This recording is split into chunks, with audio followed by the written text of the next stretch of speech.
রাজবাড়ী জেলার গোয়ালন্দ উপজেলার দৌলদিয়া ৭ নম্বর ফেরিঘাটে নিয়ন্ত্রণ হারিয়ে একটি যাত্রীবাহী বাস পদ্মা নদীতে পড়ে যাওয়ার ঘটনা ঘটেছে।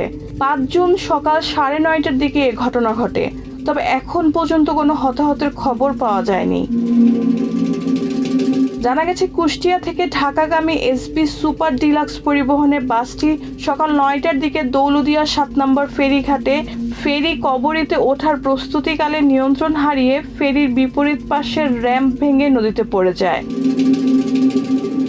বিআইডব্লিউটিএ সূত্র জানায়, বাসটি ফেরিতে ওঠার আগে স্থানীয় প্রশাসনের নির্দেশনায় সব যাত্রীকে নামিয়ে দেওয়া হয়েছিল, ফলে বড় ধরনের দুর্ঘটনা এড়ানো সম্ভব হয়েছে। বাসটির চালক ও সহকারীকে উদ্ধার করে হাসপাতালে পাঠানো হয়েছে। দুর্ঘটনার পর বাসটি উদ্ধারে বিআইডব্লিউটি এর উদ্ধারকারী জাহাজ হামজা ঘটনাস্থলের উদ্দেশ্যে রওনা হয়েছে। পাশাপাশি ডুবুরির দল উদ্ধার কার্যক্রম শুরু করেছে। রেহানা বেগম, প্রজন্ম ২৪।